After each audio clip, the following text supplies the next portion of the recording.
Sumusulat kami hindi para lumaban, kundi magsabi ng katotohanang nasasaktan.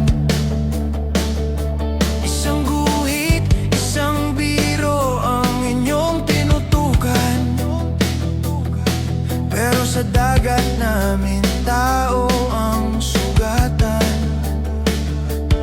Habang salita ang pinapatahimik, sa tubig nahasang paulit-ulit. Kung sino ang tunay na lumalabag, makikita sa bakas ng inyong galaw. Hindi kami mananahimik sa sarili naming karagatan.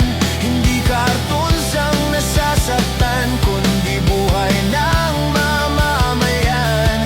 May sinasabi kayong red line, narito ang amin malinaw ang hangganan.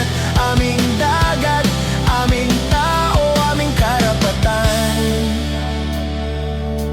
Sa bayou de Masinloc, gutom ang nadarama. Sa Scarborough, takot ang kasama sa bawat araw. Sa Sabina Shoal, al tubig ay ginawang sandata.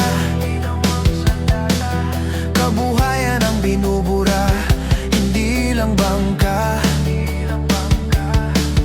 Ayungin, liwanag ay hindi pag-asa. Laser ang tumatama sa bantay dagat ng bansa. Matapang kayo sa gitna ng alam, pero sa biro kayo'y sugatan. Hindi kami mananahimik sa sariling irespeto ang water cannon, hindi diplomasya ang panggigipit. May sinasabi kayong red line, sa amin malinaw ang dahilan.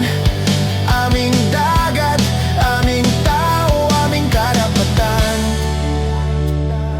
Ang dignidad ay hindi ipinapataw, hindi kinukuha sa takot at dahas. Ito'y ibinibigay sa may